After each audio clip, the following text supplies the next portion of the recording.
have to see what the ultimate cost would be if we can afford to do such a task. But at this point, they've given us a verbal no, and we suspect that the written no is gonna be as well in the formal letter. But if they give us the opportunity, we're gonna evaluate that and do the best we can. At no point can we give permission to take off and land on a designated taxiway, just because we fall under the guidance of the FAA. If we could do it, we probably would, but we can't. FAA will come down on us, OAC will come down on us. How does it work in other paved runways where they historically have had a grass strip and they just keep it there and they keep it mowed and it's used occasionally by some tail draggers? Oh, if we had a grass strip, we could totally use it. Absolutely, absolutely. Yeah, if we had a grass strip on the other side over here, wouldn't be a problem. Yep. Our grass strip was taken away in We don't have the We option. officially lost one. And there have been 2 other airports recently who did this, and both were shut down for the 30 days. The president is not with us. Just one of the things that, sadly, it's the only way to do it. Guardian has said they want to be compensated for having to relocate their planes for the 30 days somewhere else. Any lost income, variety of things, variety of claims. I don't think they can recover any of them because we didn't know when we did their hangar that this project was coming. It was money that sort of manna from heaven, dropped out of heaven, and we need to do this. We can do this project now. We're gonna have to do it at some point in time. They're gonna be here then. It's gonna be shut down in 30 days.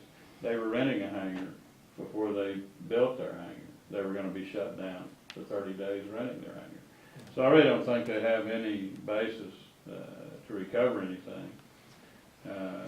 And I don't know how we compensate one business at the airport and not Blue Sky, who just opened their business, and Chris and anybody else. I mean, anybody's got an air business here would be entitled to the same treatment. And in order to be fair to everyone, I think we treat everyone the same. And the same is, I'm sorry, we're going to be shut down 30 days, and you're going to have to work around that as best you can. So my recommendation is that you authorize me to write the attorney for Guardian and advise them that we will not, we will do our best to get variances with FAA or OAC. But if those are written variances are turned down, then we will not compensate them for any of their alleged loss. Could you invite them to participate in that process?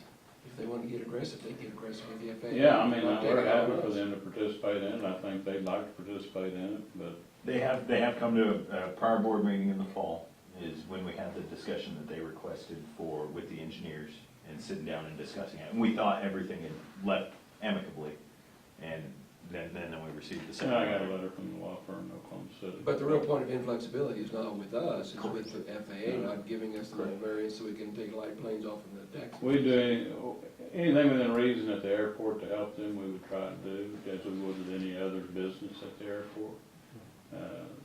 Problem is, there's nothing that we can really do, and we don't want to get into. I think if you ask them to participate with you, that really diffuses, if they're on our side and doing that, that kind of diffuses any claim they have. Well, that's why we're waiting for basically the only thing we've had in contact with the FAA is through a phone call and writing the application for variance in the taxiway procedures. If it came to a point where we were going to be able to have a meeting and a sit down with them, which I highly doubt, but if there was that point, I would be perfectly. We'll invite them to go with us to that meeting if that, Absolutely. and anybody else that wants to go. Correct. Frankly. So, but my recommendation is we write their attorney and advise them that we will not be compensating them for any of their alleged losses. I would so move. Second. We got a motion and a second. All in favor? Aye. Unanimous.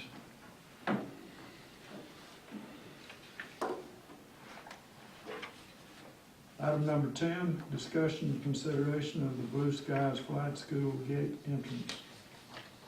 This will be the third colored picture in your additional paperwork here. What about a number, which is third? The one with the gate. The gate. I got- And this picture of this gate is facing the road. Behind you, or standing here looking at the picture to your left, would be Chris Hoke's hangar number 3. You can see that on the airport diagram there. And to your right would be Matt Cole's Blue Skies Flight School. And ultimately, Matt Cole has put in the request to the board that they would like to reopen this gate. It was a gate at one time and was closed for safety reasons, because it was being used as a thoroughfare. Joe can attest to this, because I think it was closed during your occupation of hangar 4 there. Yes, took us a long time to get it closed, and it was a good deal that it was closed. It was, that road kinda acted like an entrance way to the pits in a NASCAR race. Lots of people went through there. We had one, car went under a wing on 172 and a radio with his antenna up, and it's amazing how much damage a radio antenna will do to the bottom of the wing. So when that happened, we shut the gate. We decided we could live without it. And I can see where Matt's coming from, wanting his customers to come to the gate, or through the gate, where they get to his business and not come all the way around. And can I go ahead and Please. talk a little further? We talked about it, and I had an idea of putting, what do they call the concrete barricades that, like, Bollards. you park up to, doing some kind of a perimeter between Chris Hope's hangar and Matt's hangar with these kind of barricades that, with no gap in it, where you can't drive through there. You can drive up to that, and that would allow customers for Matt to come up to his flight school, and also give Chris another option to get to his walk-in door on his hangar. Turns the road into a mini parking lot. Mini parking lot. Yeah, it's not a road at all, it's just a driveway that's right there, that goes into the ramp. And turn that into the parking lot, which is there, and Chris had expressed, well, you can't get very many cars in there. And I go, well, and Matt, I'm not trying to get in your business, I can't see a lot of Chris or Matt having a lot of employees there, maybe a mechanic and another flight instructor or two. So we're not talking a lot of vehicles ever, a student or two that's in there flying, so it's just a small number of vehicles that would even be interested in going into that location. And I think that would be a fairly economical way, and also with these low barriers, there would be no danger to wingtip damage or anything like that from some high barrier or a high fence that was in there. Just, I know Chris's airplane's got some serious wing on it, and so does Matt's. Neither one of them want any damage down the cars driving through there. So the main thing is get Matt a gate to get customers to, but not let them get past the designated area that we want them in. And two, this would provide an option for cars not to be driving around this side of the hangar, because you do kind of have a little bit of a blind spot as you're coming out. As Chris, I'm sure, pulling his plane out, has had a car or two come out in front of him. So it would prevent that too, by giving customers another option to park and keep people from having to drive between the fuel tanks and the hangar. Yes, ma'am. Is the option of a coated gate with a buzz through or something like that unfeasible? That is an option. Currently, we're waiting on a quote just for a swing gate to get a quote. This through this agreement for Matt wanting to open this up, it's going to be the sole responsibility of Blue Skies Flight School to pay for this. And so we're looking at those options. Absolutely.